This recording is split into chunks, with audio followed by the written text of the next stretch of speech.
Hi, my name is Hilary Jacobson. I'm a mom, first of all, of 4 children. I lived overseas in Europe for 30 years, in Switzerland specifically.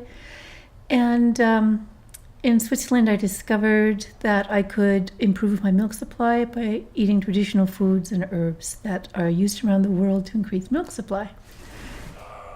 And I became really curious about why more wasn't known about this in the mainstream. And so I devoted years of my life to researching this information. Luckily, I lived in Switzerland, and there was this great university library, a medical library, ethnology library, botany library, and I just visited that, and I took home boxes of books. This was before the internet in the early 90s. And that's the way that I prepared my knowledge base about the lactogenic foods and herbs. Now, it was really disturbing to me that there was a part of me that just knew, if I don't write this book, by the way, this is the book that I wrote, Mother Food. If I don't write this book, no one else will. Because I would rather have not have written it, because I didn't have any background to write it. I was a musician. I was like a hobby creative writer, a poet. And I just wanted to, teach music, do yoga, raise my kids, cook wonderful meals, just all that domestic, fun, beautiful stuff.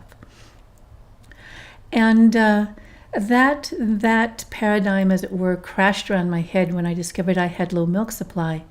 Now, I had no idea how important breastfeeding was going to be to me before I actually breastfed. But truth be told, I had a horrible relationship with my mother.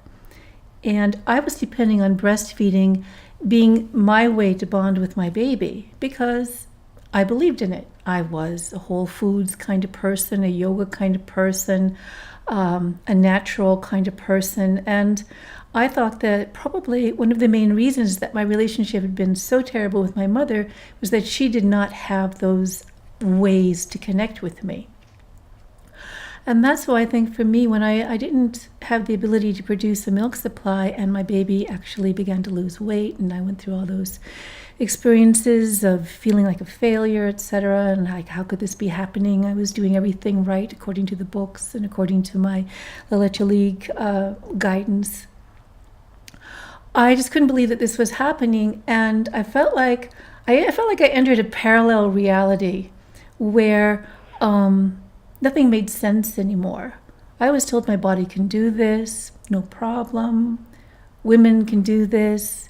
Low milk supply is so rare as to practically not exist, and so on.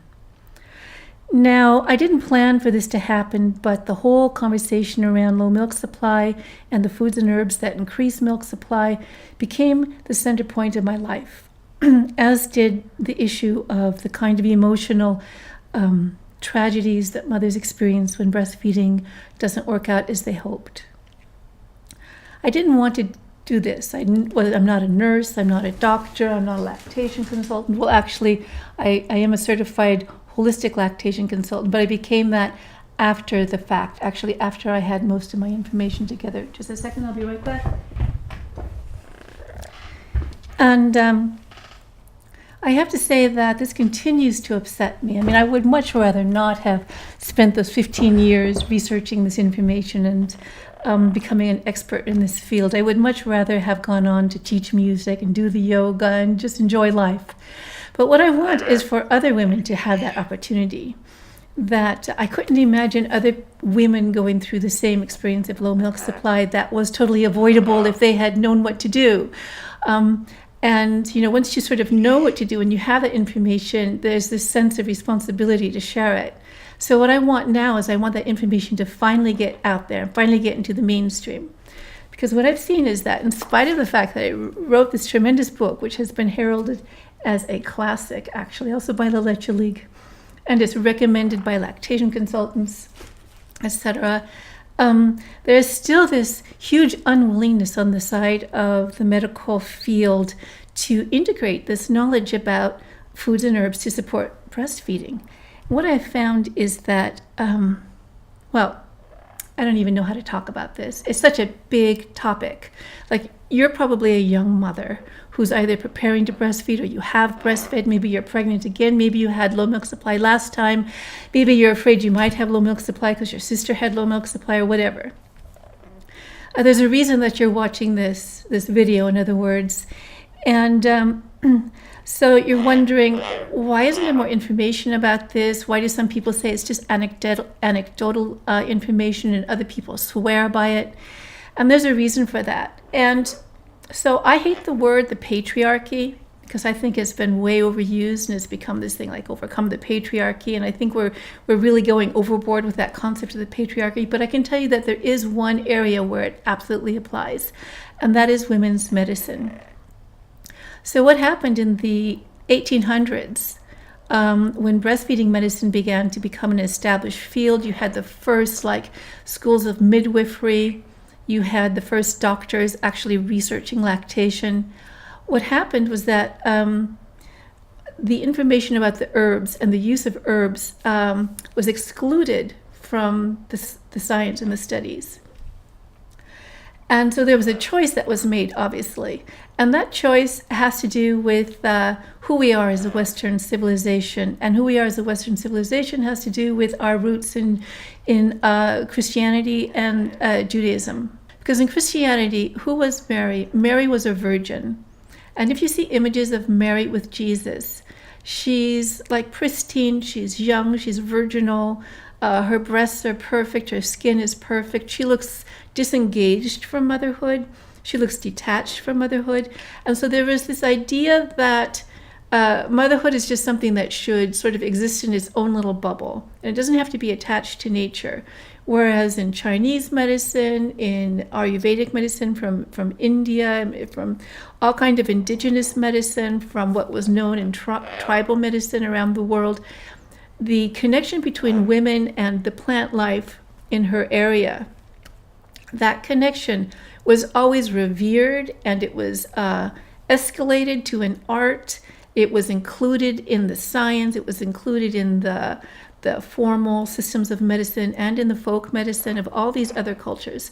And only in the West did we exclude it. And we actually did exclude it. And there's a whole story around this that goes back to the competition between the new schools of medicine in Europe during the medieval ages and the midwives who kind of existed in their own spheres as the country doctors. They brought in the babies. They supported the mothers with lactation and many, many other things as well. So there was this competition. And what happened was one of the ways that they were able to succeed in, I would say, the formal patriarchal church-based systems of medicine, one of the ways they were able to succeed in that competition was to make the use of herbs actually illegal. And this really happened. And in the late 1800s, early 1900s, if you were to become a midwife in one of the new schools of midwifery, you had to sign a contract in which you swore that you would never use herbs and you would never recommend herbs. So just to say, the roots of this, what's the word? Dulcinea, what's the word, Dulcinea? There's this division in Western ways of thinking between the body and nature. In fact, recently, and this is unbelievable to me and to many, using the word natural has gone it's been declared ethically a taboo. You're no longer supposed to call natural birth natural. You're no longer supposed to call breastfeeding natural, because that creates some sort of a distinction between physical birth and cesarean birth, breastfeeding and formula feeding. So we're no longer, so there's a lot of plays with language. This is really going too far. And that's why actually I'm coming out the way that I am now with these little videos. And you have to have a lot of patience with me because I've never done this before. I'm very uncomfortable. I watch the videos that women make. They're professionals, and they are, representing themselves as professionals. I'm not wearing any makeup. I'm not going to wear makeup. I'm not going to create a professional thing around me. And I'm just going to tell it how it is. I'm going to be myself. I'm going to share with you what I've gone through, what I know, and it's quite a bit, and I'm going to create different YouTube videos. So what I'd like you to do right now is, if you have any questions in particular about the use of lactogenic foods and herbs, please put them in the comment section below this video. Support me in building my confidence to do this. And if you like this video, click a like, and if you like this content, subscribe.